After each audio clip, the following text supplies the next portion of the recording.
The one. God of dual relations, because he's the one that is in charge of the two arms. He's in the command position, where you are meant to be, but where the system keeps you out, shuts you out. The Pharisees ruling, who hold the keys to the kingdom of heaven, of the head and the heart, of the torso. They withhold these keys from you and do not enter themselves. They give you a mind control education. They give you an edge up, and a competitive edge, so you'll be fighting all of your brothers and sisters to climb the ladder of corporatism and material power and wealth, loving money, the root of all evil, your whole life. The pitcher, I said. Yes, Kevin said, it also appears as a pitcher full of water.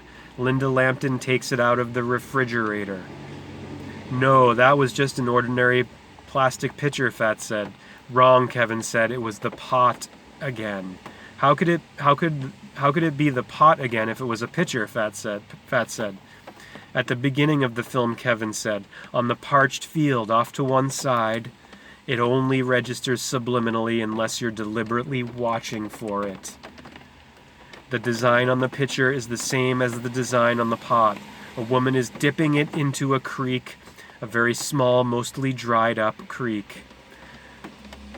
So a huge thing to understand with the synchromystic, synchrosphere, subliminal symbolism of Hollywood, of the wood of the holly, the magic wand of the Elites, and the mind control of 2D, 3D illusion, projection, cave wall,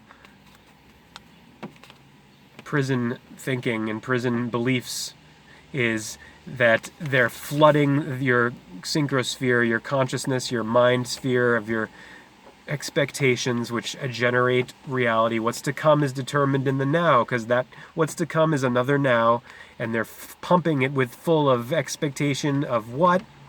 Yes, complete social collapse, or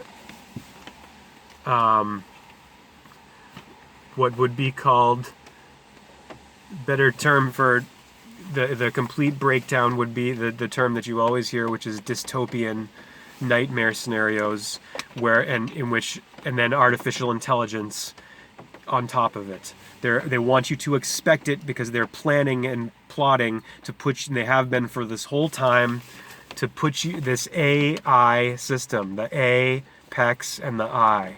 These are dark occultists, and they have been totally underestimated by the BRICS because the BRICS have been unconscious. They've been asleep to what's been happening, and the real agenda has been hidden from them. And they've been told that if they go into understanding this real agenda, that they're conspiracy theorists and they get marginalized from the herd.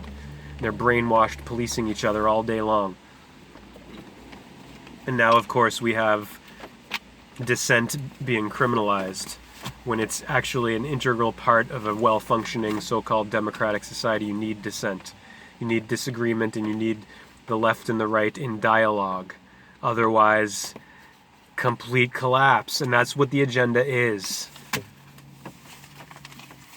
It's not just random that the society is breaking down, that all structures are breaking down, everything's collapsing, especially the biosphere, the web of life. It's by design.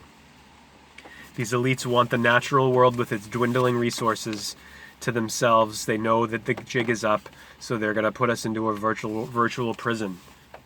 That's the end game.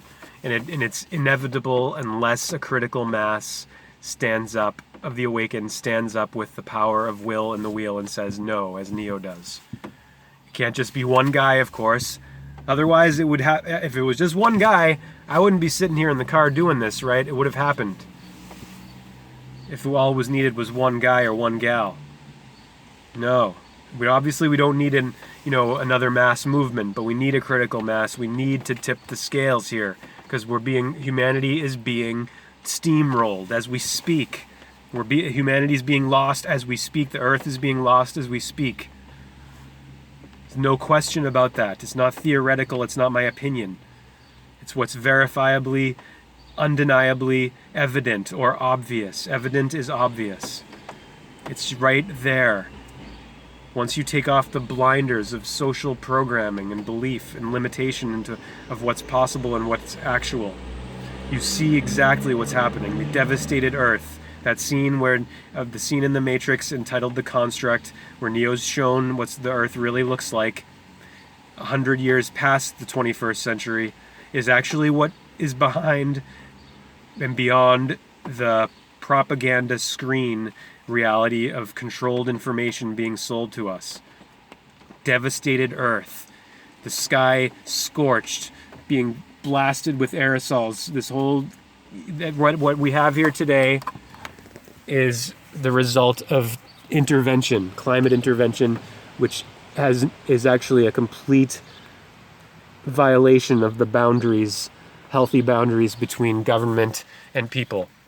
And this whole thing of people still, there's a big, poster on the path I walk down, which I'll be walking down after this, that says, or I might not go down that way, but it's the big sign someone put up, a sticker on a public wall on the bike path. It was a former train track trail going to Marblehead. Someone put a big thing that says, put like a Tao type separation church and say it's keep them separated. Guess what? They're both the two heads of the control system, two of the three heads of the monster, church and state. Church is out of Rome, the state is Washington, and then the financial oligarchic rule center is London. That's the Tri-City of material power. The real Tri-City of power is you and your body temple here, and your power and will of free choice. And once they get rid of that, then they'll have complete control and power they'll for their convenience. That's what this is about. It's for these people's convenience that they want to cut the population to less than 1 billion. It's not for your own good.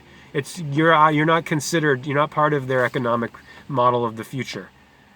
Bezos and these fucktards of Amazon and the Amazon jungle and Google and all of it. This empire of nut faces of oligarchic ideologues with their transhumanism, their psychopathic mindsets, their complete lack of empathy and care.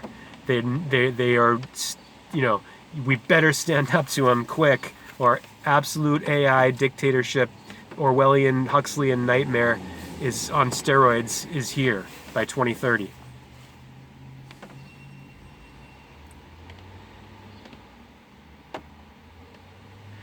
No, that was just an ordinary plastic.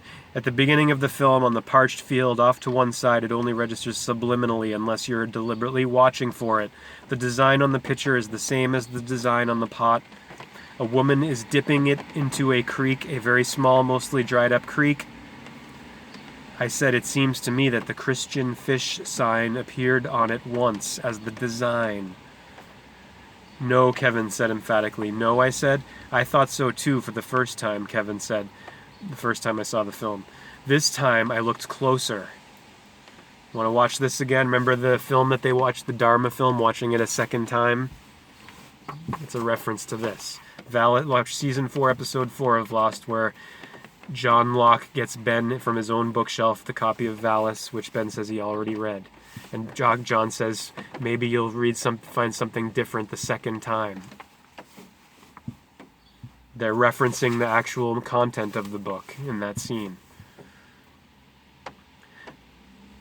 This time I looked closer. The second time, you know what it is? It's the double helix. What it is? The double helix. That's the DNA molecule, I said. Right, Kevin said, grinning.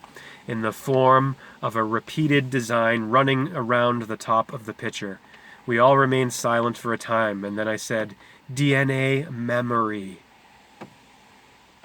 Gene pool memory. Right, Kevin said. He added, at the creek when she fills the pitcher. She, Fat said. Who was she? A woman, Kevin said. We never see her again. We never even see her face. But she has on a long, old-fashioned dress, and she's barefoot. When she's filling the pot or the pitcher, there's a man fishing. It's a flash cut just for a fraction of an instant, but he's there. That's why you thought you saw the fish sign, because you picked up the sight of the man fishing. There may even have been fish lying beside him in a heap. I'll have to look really hard at that when I see it again. You saw the man subliminally, and your brain, your right hemisphere, connected it with the double helix design on the pitcher. The satellite, Fat said, Valus, vast active living intelligence system. It fires information down to them. It does more than that, Kevin said. Under certain circumstances, it controls them. It can override them when it wants to. And they're trying to shoot it down, I said, with that missile?